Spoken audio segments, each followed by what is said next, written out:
Olá, bem-vindo ao canal Livro Aberto. Hoje, dando continuidade aos comentários das lições bíblicas da editora Betel, abordaremos o tema da lição de número 6, o grande Eu Sou, as declarações poderosas de Jesus Cristo. O texto básico desta lição está no Evangelho de João, capítulo 6, capítulos 8 e capítulo 11. Como se trata de uma leitura muito agradável, eu nem vou dizer os versículos para você ler todo o texto. Fica melhor assim. E o meu objetivo ao gravar esse vídeo é compreender o significado das declarações Eu Sou feitas por Jesus, reconhecendo sua divindade, sua missão redentora, seu papel essencial na vida dos cristãos, aplicando essas verdades à caminhada cristã diária. Eu creio que a frase de Moody nunca foi tão atual como deve ser nos nossos dias. A Bíblia não nos foi deixada para aumentar o nosso conhecimento, mas para mudar as nossas vidas. E é isso que nós precisamos fazer quando estudamos a palavra de Deus, quando meditamos no que ela fala, e devemos colocar isso em prática no nosso dia a dia.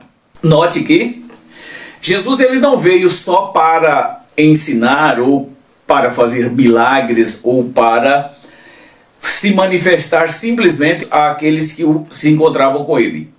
Ele veio para ensinar, ele veio fazer sinais que evidenciavam que ele era o Filho de Deus, mas mais do que isso, ele se apresentou como o próprio Deus na forma humana. O grande Eu Sou, que se revelou a Moisés lá no Monte Horebe, no dia que o Senhor o chamou para retirar os judeus do Egito, ou os israelitas do Egito, como naquela época eles ainda eram chamados. Cada declaração de Jesus dizendo Eu Sou traz uma revelação sobre quem ele é e como deseja se relacionar conosco. É interessante uma coisa.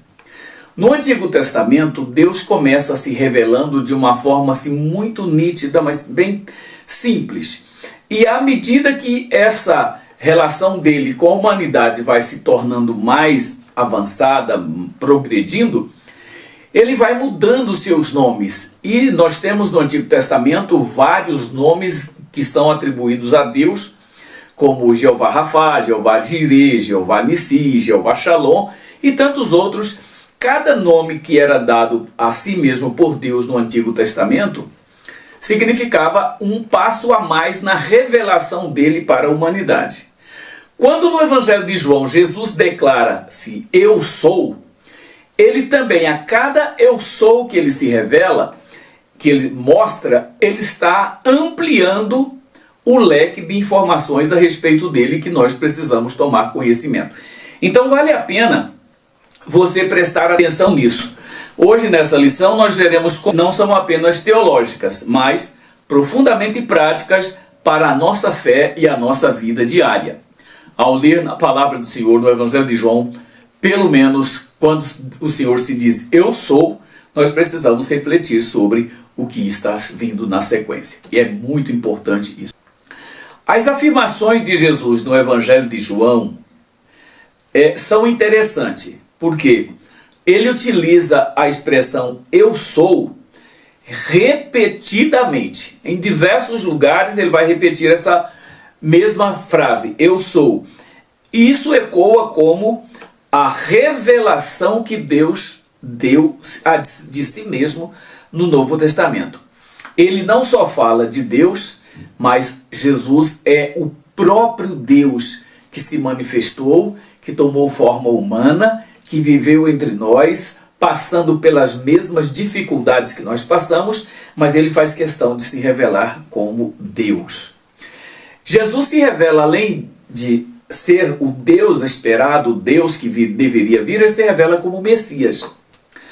Ao falar com a mulher samaritana no poço de Jacó, no Evangelho de João, Jesus revela a sua identidade de forma clara.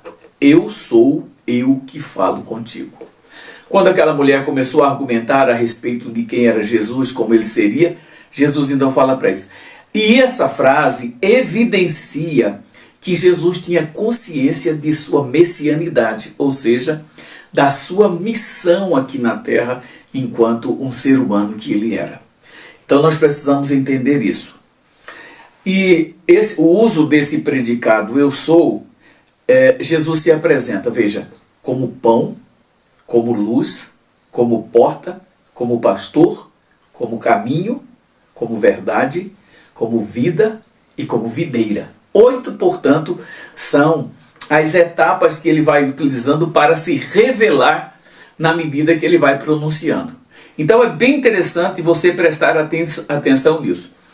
Há um paralelo, claro, aqui, como eu já disse, entre a revelação que Deus fez de si mesmo lá no Antigo Testamento a Moisés e a revelação que Jesus faz de si mesmo ao longo da sua caminhada aqui, como sendo o Deus que se manifesta de forma visível aqui entre nós agora. É por isso que nós dizemos o seguinte, que a revelação de Deus na Bíblia para o ser humano, ela é progressiva. Deus começa revelando as coisas mais simples e deixando as coisas mais complexas para gradativamente ele ir informando. E a manifestação de Cristo, ela é o ápice da revelação de Deus para a humanidade. Em Cristo estava resumido tudo que é Deus. Então isso é importante a gente ter em mente, porque às vezes a gente trata de Jesus como, ele é o Filho de Deus, ele foi um submisso, ele foi obediente, como Paulo diz, que ele foi obediente até a morte de cruz. Ele nunca reagiu àquelas acusações. A gente vê Jesus como um cordeiro simplesmente, mas não. Jesus Cristo que estava entre nós é o próprio Deus. E quando ele diz, eu sou, aqui ele aponta para a sua autoexistência e para a sua revelação salvadora. Então nós precisamos entender isso. Jesus se apropria dessa expressão para mostrar que ele é o mesmo Deus que guiou Israel e agora veio habitar entre nós e para nos conduzir a Deus. Por isso, o convite que ele faz insistentemente, vinde a mim todos vocês que estão cansados e eu vou aliviá-los. Ele fala isso como um ser humano que estava aqui para se sacrificar por nós, mas ao mesmo tempo ele revela a sua divindade quando diz que ele pode fazer por nós aquilo que nós precisávamos. Então, vemos que Jesus ele vai se revelando de 8 formas diferentes, ele vai se revelando. Veja, ele se revela como pão, como luz, como porta, como pastor, como caminho, como verdade, como vida e como videira. Cada uma dessas manifestações, como eu disse, é uma forma de ele dizer quem ele era e o que ele estava fazendo aqui, qual era a sua missão. Vamos observar primeiramente que Jesus se declara pão, eu sou o pão da vida. E o que isso significa para a igreja hoje, irmãos? Jesus é o único que pode saciar a nossa fome plenamente e principalmente a fome de nossa alma. Ele não veio apenas multiplicar pães físicos, mas dar um alimento espiritual que sustenta para a eternidade. Vejam, quando ele disse para aquela mulher samaritana que ele era Deus, ele disse, olha, se você beber da água que eu disser, você não vai nunca mais ter sede. Olha que coisa interessante que ele fala de si mesmo. Jesus como luz do mundo. Veja, em um mundo mergulhado em trevas morais, espirituais, Jesus se apresenta como a luz que dá direção e vida. E ele diz claramente que quem anda nele não andará em trevas. Segui-lo é andar com clareza e com segurança. Irmãos, às vezes eu fico imaginando que nós somos muito egoístas, nós os evangélicos, porque nós temos um Deus que pode suprir todas as necessidades humanas, sejam elas físicas, espirituais, emocionais, morais, o que nós precisarmos ele pode suprir. Mas nós temos sido egoístas a ponto de não falarmos isto para as pessoas. Às vezes a gente apresenta Jesus timidamente. Olha, entrega a sua vida a Jesus, como se Jesus estivesse desesperado, sofrendo, porque nós não queremos ir até onde Ele está. E não é nada disso. Jesus está de braços abertos para receber. Agora, a nossa salvação, ela é pela graça de Deus. Mas isso não significa que eu tenho que ficar aqui parado o tempo todo esperando que alguma coisa aconteça. Eu não posso fazer isso. Eu não posso agir com esse egoísmo que eu tenho agido e negado e escondido a mensagem da palavra de Deus àqueles que estão lá fora precisando de salvação. Nós precisamos levar isso. Jesus diz, olha, eu sou a porta das ovelhas. Veja, o aprisco era o local de segurança onde os pastores colocavam seus rebanhos à noite. A porta era o local excepcional por onde as ovelhas entravam e ficavam seguras ali o tempo que fosse necessário. Jesus, ele diz, eu sou a porta. Jesus é a única entrada para a salvação. Como diz a palavra de Deus, que em nenhum outro há salvação, a não ser em Jesus. Não há atalhos, nem outras formas de você se aproximar de Deus. Eu diria que não há alternativa para a salvação, a não ser em Jesus Cristo. E isso nós precisamos proclamar para o mundo de uma forma nítida, para que as pessoas não tenham dúvidas nenhuma de que isso que nós estamos falando é verdade. Então veja que ele é o acesso seguro para o aprisco, onde Deus vai cuidar de nós. Os pastores daquela época, essa metáfora da porta é interessante porque era por ela que os pastores entravam e chamavam suas ovelhas. E ali eles estavam seguros.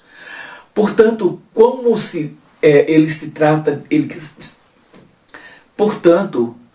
ele se declara a porta, é por ela que nós precisamos entrar para que possamos desfrutar do conforto e da segurança do aprisco.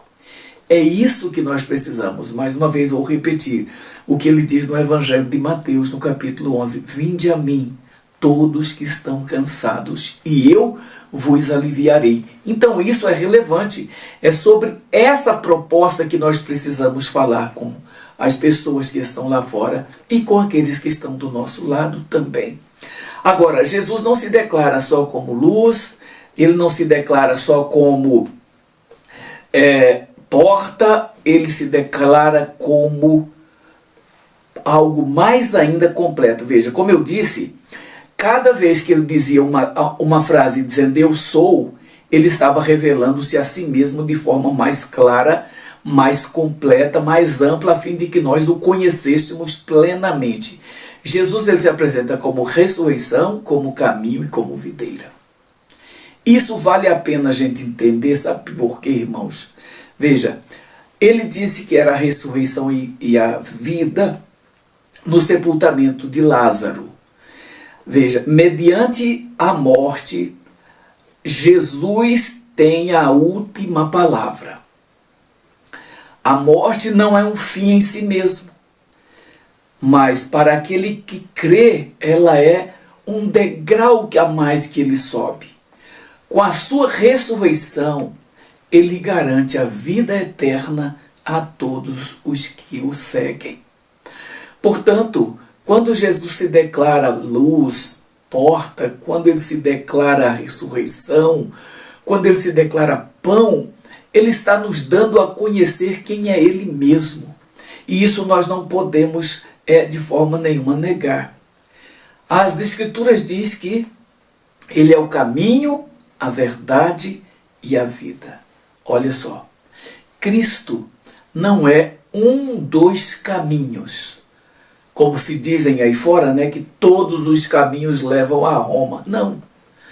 Jesus não é isso. A verdadeira religião, ela não é marcada por tantos caminhos que levam a ela. de todos os lugares podem vir pessoas para um encontro com Cristo. Não importa todas as camadas sociais, todos os níveis culturais, todas as etnias, todos os povos do mundo inteiro. Todos podem vir a Cristo, mas o caminho para encontrar a salvação é um único. Não são 2 ou 3 caminhos. Não são como dizem que todos os caminhos levam a Roma. Não, o único caminho que leva-nos à salvação é Cristo. Eu sou o caminho, a verdade e a vida. Então, portanto, não podemos negligenciar isso. Cristo não é um dos caminhos. Ele é o caminho. Sua verdade liberta, a sua vida nos restaura. Toda religiosidade sem Cristo é caminho sem destino. É um navio que trafega por mares revoltos sem um porto para se atracar. Então nós precisamos ter cuidado com isso. Mas Jesus ainda se declara que ele é a videira. No Evangelho de João, no capítulo 15, ele fala isso: eu sou a videira verdadeira. Jesus é a fonte da nossa frutificação. Sem ele, toda tentativa de vida cristã é estéril. Com ele, damos frutos que glorificam a Deus e abençoam as demais pessoas. Então, portanto, quando falamos que Jesus Cristo é Deus, porque ele mesmo se declara, porque quando ele diz eu sou, como nós já falamos aqui, ele diz eu sou o pão da vida, eu sou a luz do mundo, eu sou a porta do aprisco. Quando ele fala que ele é a ressurreição, que ele é o caminho, que ele é a videira, nós precisamos entender isso, que Jesus, ele está pronto para nos receber, ele está nos mostrando como agir para que nós possamos ter um encontro verdadeiro com ele. Irmãos, a vida cristã não pode ser apenas de discursos vazios, de palavras sem sentido, sem comprometimento. O Evangelho precisa ser algo muito mais sério do que aquilo que nós às vezes fazemos e tratamos. O Evangelho é algo muito, mas muito importante e que nós precisamos ter cuidado. Nós não podemos viver fora dos padrões bíblicos, fora dos padrões exarados nas Escrituras. Como Paulo disse aos Filipenses, né? Tão somente portai-vos por modo digno do Evangelho. E o que significa você se portar por modo digno do Evangelho, meu irmão? Significa que a sua vida vai ser pautada por todo o ensinamento que ele nos deu. Significa que você vai ser um observador rigoroso da palavra de Deus que nos foi revelada. Significa que você vai estar atento para que a sua vida possa refletir a imagem de Cristo realmente, como a palavra do Senhor nos recomenda. Quando nós aprendermos isso, irmãos, nós temos que fazer uma outra coisa, que é ensinar, que é proclamar a palavra de Deus para aqueles que ainda não a conhecem. Nós precisamos levar a mensagem de Deus de forma clara, mas de forma contundente, para que a pessoa que nos ouvir falar aquilo, ele não tenha dúvida de qual é a posição que ele vai ocupar dali para frente.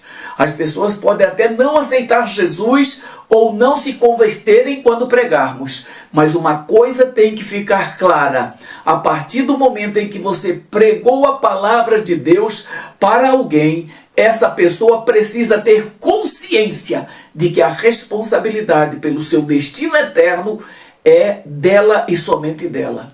Porque Jesus já nos deu todas as garantias e nos mostrou todas as possibilidades que nós podemos ter para um relacionamento perfeito com Ele, para um dia desfrutarmos da eternidade a seu lado. Se negligenciarmos isso, irmãos, nós seremos pessoas muito, mas muito prejudiciais à própria palavra de Deus aqui. Porque hoje o Evangelho é confiado a nós. As Escrituras dizem que até os anjos gostariam de ter feito isso, mas eles não puderam, porque o Evangelho deve ser proclamado por nós e principalmente, irmãos, com as nossas vidas. Eu creio que foi Spurgeon que disse isso, que o maior sermão que pregamos é o que pregamos com a vida e não com as palavras. Então veja quão relevante é a nossa conduta diante de Deus, diante da igreja, diante da sociedade, dentro da nossa família. É muito importante e não podemos, de modo nenhum, negligenciar esse tipo de situação. É muito grave a situação daquelas pessoas que, estando na igreja, conhecendo a palavra, não vivem como devem viver os servos de Deus. Coloque-se diante do Senhor e pergunte a si mesmo se você está vivendo de acordo com os ensinos da palavra. Coloque-se diante de Deus para que você possa, de fato, ter a sua garantia de que um dia você vai passar para a eternidade e viver ao lado do Senhor. Isso é muito, mas muito importante. Amados, as declarações de Jesus, como eu sou, não são só figuras de linguagem, não são metáforas apenas, mas são verdades profundas que revelam quem Ele é e o que Ele faz por nós e o que Ele quer de nós. Não está mais no tempo em de negligenciarmos a nossa vida cristã. Não está mais no tempo de negligenciarmos a nossa vida de oração. Eu creio que quando Jesus lavou os pés dos discípulos, já no final do seu ministério, Ele nos dá uma lição muito interessante. E Ele diz assim: eu vos dei o exemplo para que vocês façam iguais. O Evangelho de João, na primeira epístola de João, ele diz o seguinte, que aqueles que dizem que estão nele, ou seja, aqueles que dizem que são crentes, devem andar como ele andou. Irmãos, vocês sabem por quê que o Evangelho ainda não alcançou toda a nossa nação e o mundo inteiro, eu diria? Por conta da nossa negligência, por conta da nossa falta de zelo, da falta de cuidado, por conta dos escândalos que nós promovemos. Irmãos, eu fico às vezes perplexo quando vejo lutas renhidas entre pastores se acusando, falando mal um do outro e dizendo tantas coisas. Isso lá fora. Eu acho que essas pessoas nunca leram a carta de Paulo aos Coríntios, quando ele reclama daquele povo ali da cidade de Corinto. Os irmãos na igreja tinham querela um com o outro. Eles iam para os tribunais lá fora. Paulo pergunta para eles: vem cá, entre vocês não tem nenhum sábio que pode resolver essas questões para que vocês vá para o mundo para resolvê-las? Nós estamos vendo isso hoje, irmãos. As igrejas estão se tornando lugares de disputa por poder, por ter, por ganhos, por tanta coisa. E não vemos as pessoas com o mesmo empenho que empregam para conquistar uma posição na igreja. Eu não vejo esse mesmo empenho para conquistar vidas para Cristo. Somos uma igreja, irmãos, que embora tenhamos todos os recursos tecnológicos à nossa disposição hoje, nós somos a igreja que menos evangelizamos. Você pode ter certeza que os nossos trabalhos de evangelismo hoje, eles são feitos apenas por um grupo insignificante de irmãos na igreja. Não que os irmãos sejam insignificantes, muito pelo contrário, são os mais dignos do que nós, porque estão levando a palavra de Deus. Mas comparando, numa igreja onde existem 200 ou 300 membros, 3 ou 4 pessoas se dedicam ao evangelismo. Isso é inadmissível. Nós somos uma igreja que não sabemos orar, irmãos. Os nossos cultos de orações são pouquíssimos frequentados. As nossas reuniões de oração nas igrejas não são frequentadas por quase ninguém. Isso tudo vai depor contra a nossa conduta. o dia do nosso acerto de contas. Sabe, no livro de Apocalipse, no capítulo de número 3, versículo 11, se não me engano, está dito, é o Senhor falando à igreja da Filadélfia, e ele diz assim, olha, cuidado para que ninguém tome a sua coroa. Irmãos, coroa é galardão, é recompensa, é prêmio. Mas quantos desejam esse prêmio, mas não faz por onde conquistá-lo? A conquista de um presente, de uma recompensa na eternidade, quando nós, os pentecostais que cremos que haverá o tribunal de Cristo depois do arrebatamento da igreja, ali, quando chegarmos, seremos galardoados pelo Senhor Jesus por conta dos feitos que tivemos aqui na terra. E o que nós estamos levando para mostrar ao Senhor? O que nós estamos fazendo para mostrar que estamos prontos para servir? Amados, a igreja precisa parar e repensar. O Deus a quem servimos é um Deus verdadeiro, é um Deus que é Senhor de tudo, é um Deus que controla tudo. Mas nós vivemos ao lado dele como se ele fosse um Deus medíocre que não fizesse nada e que não possa fazer nada. É profundamente lamentável que homens que se dizem de Deus negligenciam covardemente a tarefa de alcançar o mundo para Cristo. Se contentam com o número de membros que têm suas igrejas e não procuram proclamar a mensagem. Nós devemos evangelizar não para agregar pessoas no rol de membro da nossa igreja. Nós precisamos evangelizar para agregar pessoas no rol do livro da vida. Aquele que um dia será aberto e se alguém não estiver com o nome lá, ele não poderá desfrutar da eternidade. Portanto, Jesus se declara, eu sou o caminho, eu sou a verdade, eu sou a vida, eu sou o pão, eu sou a porta, eu sou a luz, eu sou tudo. Aquilo de que precisamos para levar a mensagem está nas mãos dele. Basta que nós nos coloquemos à sua disposição. Isso nós não podemos. As verdades profundas que Jesus disse ao declarar eu sou, deveria nos estimular, nos proporcionar um levantar com disposição, com coragem, com ousadia para fazer aquilo que nós precisamos fazer. Que pena que nós estamos perdendo a nossa oportunidade.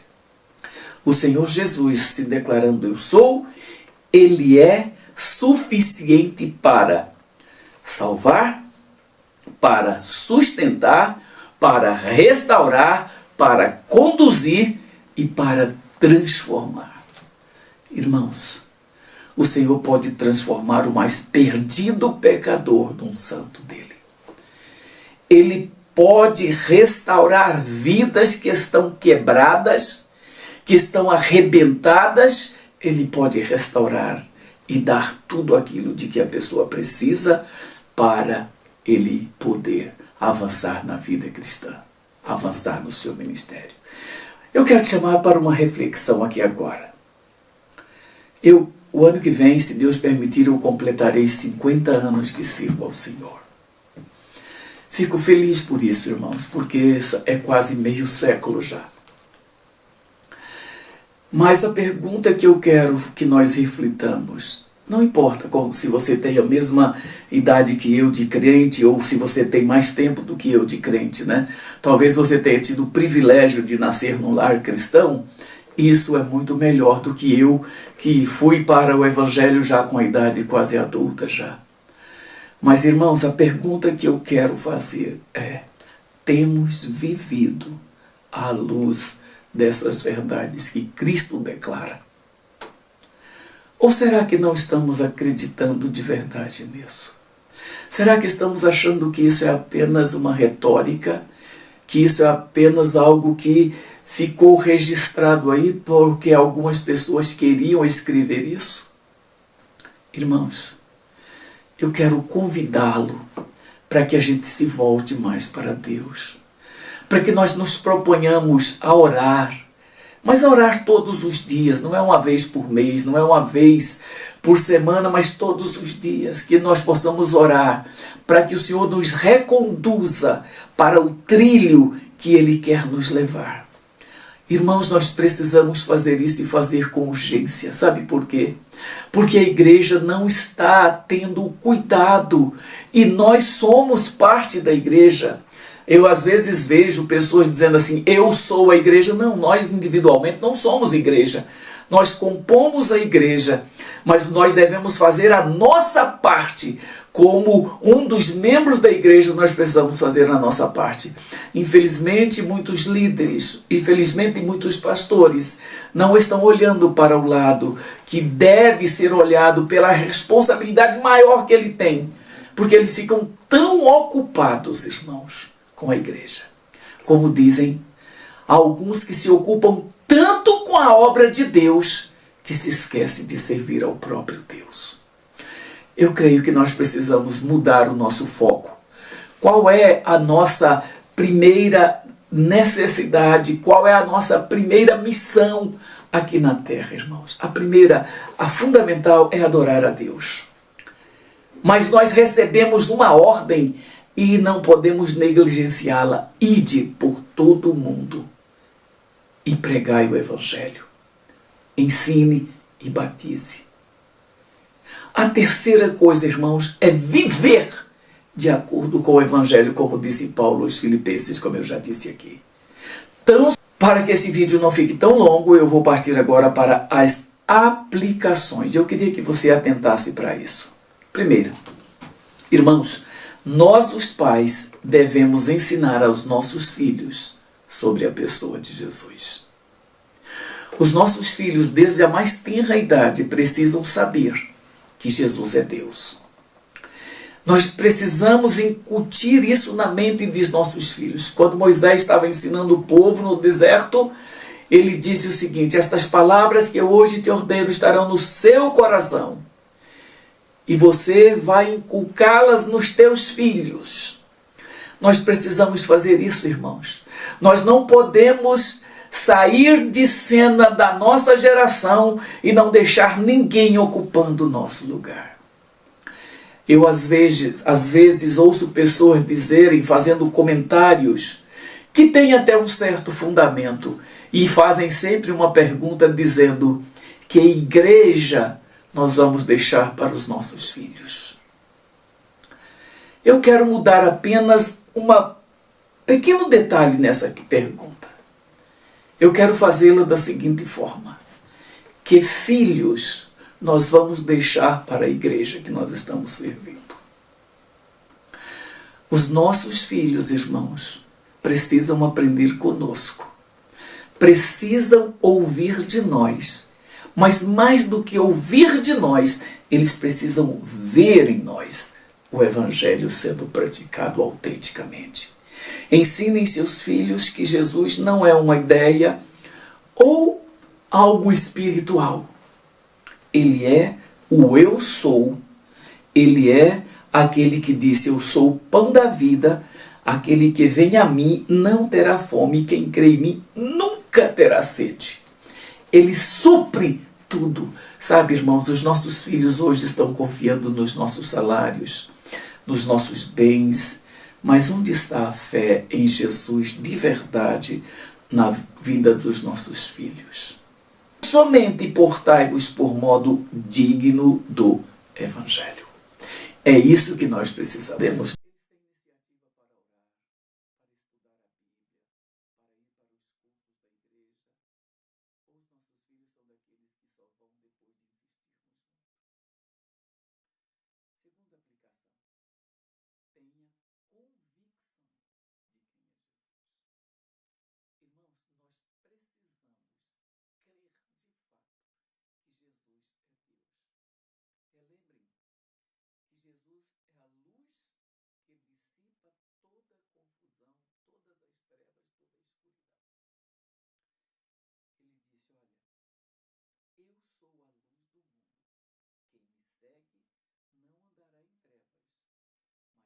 Nós às vezes somos tão preocupados com coisas materiais, com bens que vão ficar aqui, e nos esquecemos de fato servir ao Senhor, de caminhar à luz daquilo que Ele nos dá. É muito complexa a nossa situação se não atentarmos para isso, irmãos. Precisamos ficar mais atento. Nele, irmãos, a gente pode ter certeza que há clareza, a direção e a esperança. Sabe? Nós um dia que estamos hoje servindo ao Senhor, poderemos até partir para a eternidade antes dele voltar para arrebatar o seu povo. Mas no dia do arrebatamento, nós estaremos com ele para sempre. Nós não mais o veremos em figura, em textos, mas nós presenciaremos ele de verdade como ele é. Vamos fazer o possível para alcançar isso. Terceira, a igreja deve servir de referência para os que procuram relacionamento com Deus. Irmãos, as nossas igrejas, eu diria, elas deveriam estar abertas todos os dias, durante todo o tempo. Infelizmente, nós não temos essa perspectiva de colocar em prática esse tipo de conduta. Nós achamos que umas 3 ou 4 vezes por semana é o suficiente para abrir as portas para as pessoas. Mas nós precisamos servir de referência. A nossa igreja, irmãos, deveria ter como que um farol na beira do mar, que está iluminando e mostrando-se para todos os que estão ali próximo, que vão passar por ela. Nós precisamos fazer isso. Nós precisamos colocar uma luz poderosa na igreja para que aqueles que passam vejam. Agora, a principal luz que deve brilhar nas nossas vidas é Cristo. Quando ele diz, eu sou a luz do mundo, nós devemos servi-lo e também nos propomos a ser luz para aqueles que estão em trevas. Mantenham sempre as portas abertas para o autêntico ensino cristão. Sabe, irmãos, hoje, às vezes eu fico triste vendo como as igrejas estão negligenciando o estudo da palavra. Como as igrejas estão negligenciando as conversas informais sobre a palavra. Eu fico imaginando, irmãos, qual vai ser a nossa desculpa no dia do acerto de contas. O apóstolo Paulo, falando aos Coríntios, no capítulo 3, na primeira carta, ele diz, irmãos, existe um fundamento que é Cristo, e cada um de nós edifica sobre esse fundamento. Agora, o interessante é, irmãos, que uns edificam com madeira, feno e palha. Outros edificam com pedras preciosas, com ouro e prata. E ele diz que aqueles que edificam com madeira, feno e palha terão as suas obras queimadas no dia que ele for nos galardoar. Porque ele diz assim, porque importa que todos nós compareçamos ao tribunal de Cristo. Ali será revelado tudo que nós fizemos. Eu sou o pastor, vai ser cobrado ali de mim como um pastor que eu sou. Você que é um evangelista, um presbítero, um diácono, um auxiliar. Você que é uma diaconisa, uma missionária, uma pastora. Deus vai cobrar de nós aquilo que Ele nos deu, porque a Bíblia diz que Ele dá o dom conforme a capacidade de cada um. E nós, se temos esses cargos, nós precisamos honrá-los e fazer de tudo para que o mundo possa perceber a grandeza de Cristo nas nossas vidas. Nem mesmo diante das piores situações, como a dor e até o luto. A palavra do Senhor diz, olha, consolai uns aos outros com a verdade, porque Jesus Cristo, Ele já ressuscitou. Ele já nos assegurou a vida eterna. Portanto, mesmo diante da morte, mesmo diante das dificuldades, nós não podemos negligenciar isso. Jesus disse no Evangelho de João, no capítulo 11, na ressurreição de Lázaro, diz, olha, eu sou a ressurreição e a vida. Quem crê em mim, ainda que esteja morto, viverá. Essa declaração é muito, mas muito relevante. E por fim, para darmos frutos, no nosso trabalho, no nosso ministério, na nossa vida cristã, amados, é necessário que nós estejamos ligados diretamente ao tronco. No Evangelho de João, no capítulo 15, Jesus diz assim: eu sou a videira, vós as varas, quem está em mim e eu nele, esse dá muito fruto, porque sem mim nada podeis fazer. Irmãos, a vida cristã não pode ser negligenciada. Nós podemos perder tudo, só não podemos perder a nossa alma. Como disse Mateus no capítulo 16, né? O que adianta o homem ganhar tudo e perder a sua alma? O escritor aos Hebreus disse: como escaparemos nós se negligenciarmos uma tão grande salvação? Que Deus seja misericordioso e que cada um de nós possamos nos dedicar mais e mais para que cumpramos completamente o ministério que nos foi dado. Que o Senhor te abençoe. Até o nosso próximo vídeo.